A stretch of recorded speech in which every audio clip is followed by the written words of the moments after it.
Hold on to your hats, Canucks fans. The trade rumors are heating up, and we've got a situation that could see one of our star forwards potentially packing his bags. Speculation is rampant about a deal that could reshape our roster, and the excitement is palpable. Will this player make a move to a division rival, or could he end up in a surprising new home?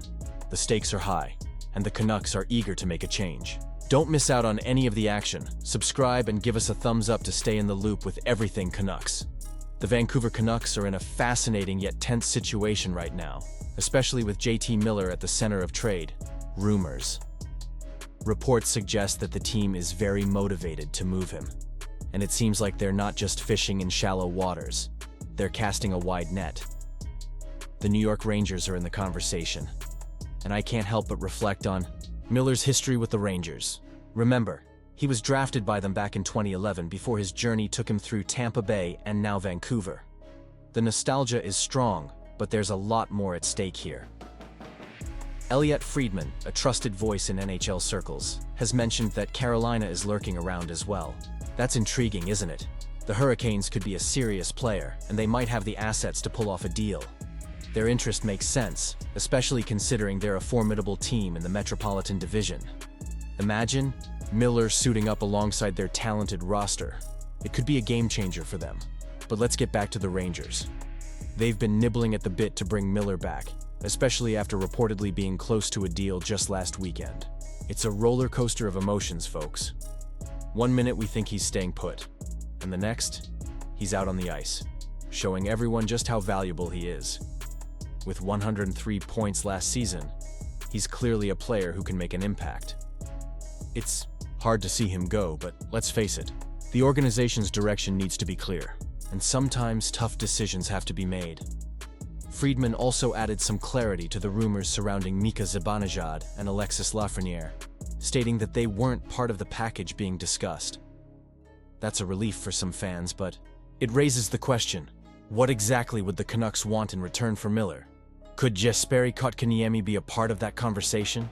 He's a talented center who could fit nicely into our lineup, but it's going to take more than just one piece to land a player of Miller's caliber. The Canucks' eagerness to trade Miller stems partly from his recent conflicts with Elias Pettersson.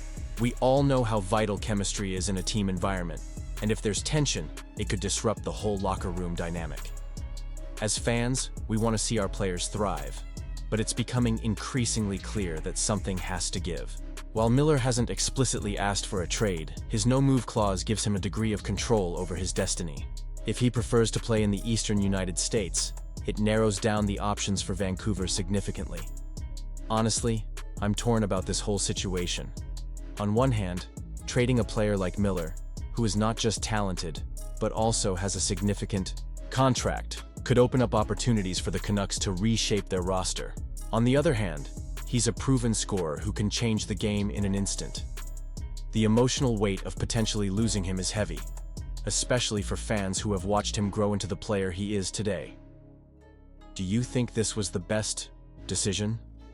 I'm leaning towards the idea that change might be necessary for the team's long-term success, but I can't shake the feeling of loss that would accompany Miller's departure.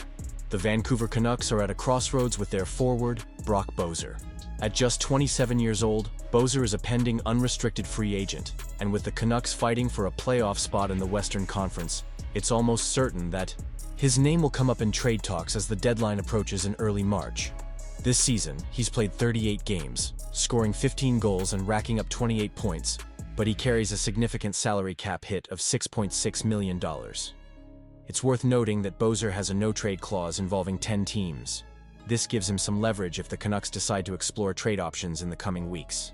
He was originally drafted by the franchise as a first-round pick back in 2015, and now, after 517 games with the Canucks over parts of 9 seasons, you have to wonder how he's feeling about the lack of commitment from management. In a recent segment on Daily Faceoff Live, Tyler Yaremchuk and Frank Saravalli delved into Boeser's future. Yaremchuk pointed out that despite Rick Toche being in the last year of his contract, Boeser's situation remains uncertain.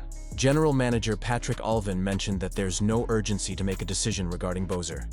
He emphasized that they're evaluating the situation, and he has a good relationship with Boeser's agent. But line between evaluation and indecision can be thin. especially when you hear statements like, "Anything can happen here any day." That raises an important question. Does Brock Boeser still want to be in Vancouver? 2 summers ago, he made it clear he wanted to stay. But if you're hearing your GM say they're still evaluating you, how would that make you feel? It's a tough pill to swallow, especially for a player who has given so much to the franchise. There's a lot to unpack here, and as a passionate Canucks fan, it's hard not to feel a mix of emotions. While I understand the need for assessment, is now really the time for uncertainty? The team is in a playoff chase, and having a player like Boeser could be crucial. Fans want to see commitment from the organization, and when the front office is non-committal, it raises doubts. It makes me question whether they really value his contributions or if they're ready to move on. On the ice, Boeser has shown flashes of brilliance, but he's also faced challenges. The drama surrounding the team this year has been palpable, and it's likely affected not just the players but also the fans. We've seen the ups and downs, and in this critical moment, we need unity and clarity. The Canucks can't afford to lose players who have the potential to make a difference in the playoff race, especially someone with Boeser's skill set.